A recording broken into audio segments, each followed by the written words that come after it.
Donc là, c'est le pont de Terrasson. Donc tu vois, octroi de Terrasson. C'était une sorte de douane que tu avais. Donc tu vois, tu as la bascule ici. Et tu avais une petite bascule ici. Et chaque fois que tu amenais un truc, eh ben, tu payais une taxe, tu vois, un droit d'octroi. Oula, ouais, c'est... Non, ça va, c'est ça. D'accord. Donc tu vois, véritable système de douane locale, l'octroi fait une structure particulièrement importante pour les revenus communaux. Beaucoup de denrées, de biens, de matériaux et produits destinés à la consommation ou aux fabrications locales en provenance de l'extérieur, tant qu'au sein des communautés, étaient taxés. Ils servaient à financer l'entretien des fortifications et les travaux d'utilité publique. Le terme octroi vient d'octroyer qui signifie accorder. La ville octroie, donc accorde l'entrée des marchandises en échange d'une taxe. Cet impôt existait déjà chez les Romains. Il a apparu en France Oh chez le X1, 2, 3. Oh le con. Dès le XIIIe siècle. Il fut aboli en 1791, après la Révolution. Conformément au principe d'égalité devant l'impôt par l'Assemblée constituante, mais il fut vite rétabli par le Directoire le 18 octobre 1798. Cette taxation était complexe, avec un tarif variant de 5 à 20%. Pas une sorte de TVA, quoi, suivant les produits. On peut relever dans les rapports d'activité la liste des denrées produits taxés. Donc la bière, c'était 10%. Le vin, l'alcool pur contenu dans les eaux vives, l'absinthe, esprit liqueur et fruits de l'eau de vie, 9%. La viande de porc, 5%. De bœuf, 6%. De mouton, 8%. D'agneau, 9%. La charcuterie des volailles, 10%. Le beurre et les fromages, 5%. Donc d'accord. De gestion complexe, ces taxes étaient toujours mal acceptées, furent supprimées définitivement à la fin de la Seconde Guerre mondiale. Merci le général. Ce bureau d'octroi servit par la suite de balance officielle à la commune. Cela permettait aux éleveurs et aux agriculteurs de peser et d'officialiser le poids de leurs marchandises avant la vente.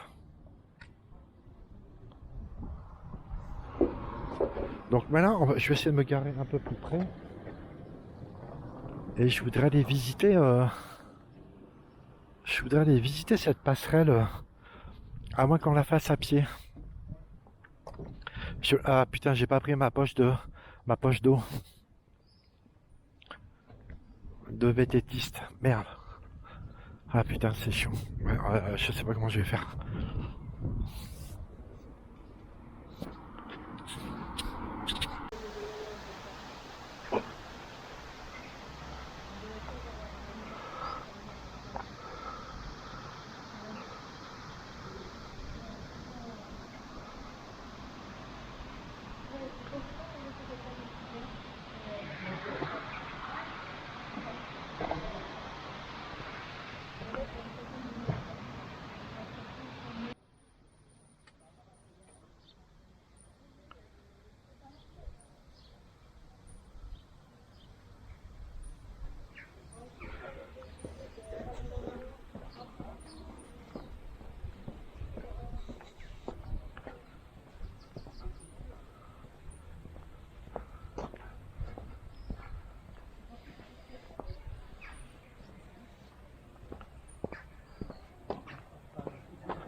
Non, non, va avec eux. Non, non, Mané, va avec eux. Mané, va avec eux.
ils ont fait l'engrais.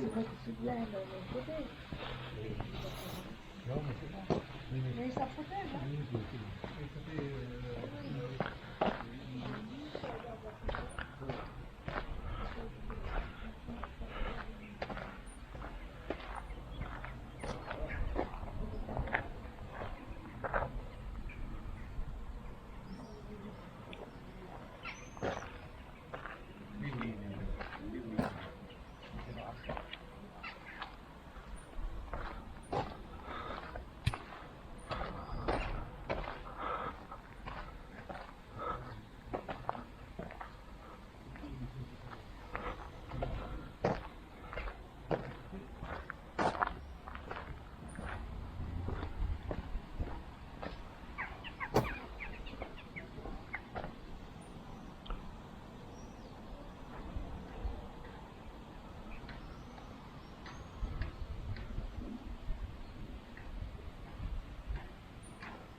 Bonjour. On les voit les sportifs.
Ouais, ils sont limite dangereux.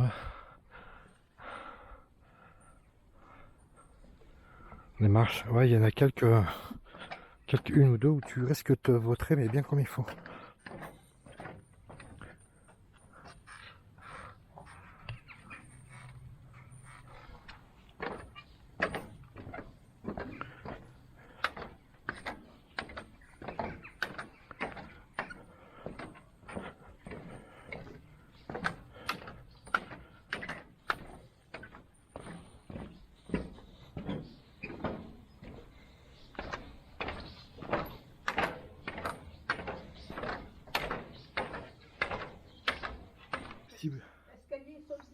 Ah bon, d'accord, merci beaucoup.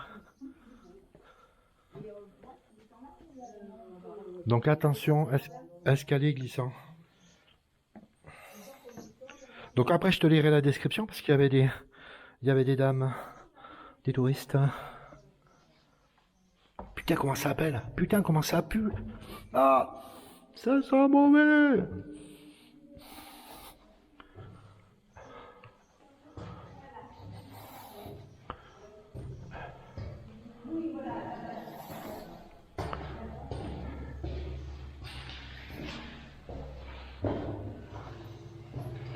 Ah, ça va plus loin. C'est quoi ça?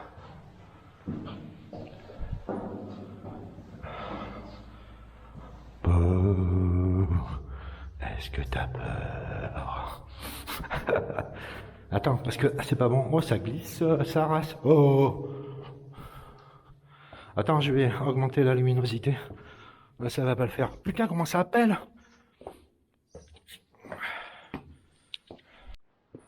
Est-ce que t'as vu le Beans? Putain, j'ai trop chaud. Donc ça, c'est les jardins imaginaires, alors apparemment. Putain, par contre, le mec qui a fait ça, félicitations. Alors, entre l'an 1100 et 1300, face aux attaques des ennemis, aux famines, nous creusâmes des souterrains en sous-sol de nos maisons, à la fois réserves alimentaires et refuges humains. Ce souterrain nommé Après, on a un problème de rotophile. je vais me faire tuer. Attends, parce que là, il y en a un souterrain là-bas. On peut pas y aller. Tu crois que c'est un souterrain, la voûte là-bas? Ah, c'est super magnifique. Hein. Tourneur sur bois. Ça doit être beau aussi, hein, le tournage sur bois. Donc, je vais te faire visiter les commerces. J'ai fait à vélo, mais bon, après, tu verras, à pied, c'est aussi bien. Ici, on a vécu. D'accord. Donc, voilà. Terrasson.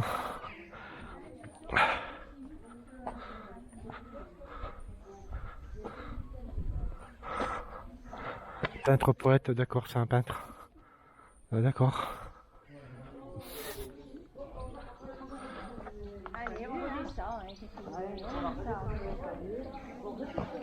Il y a plein de randonneurs avec leur sac. Bah c'est vachement beau mais il faut y accéder quoi. C'est un peu... Tu vois ce que je veux dire à pied?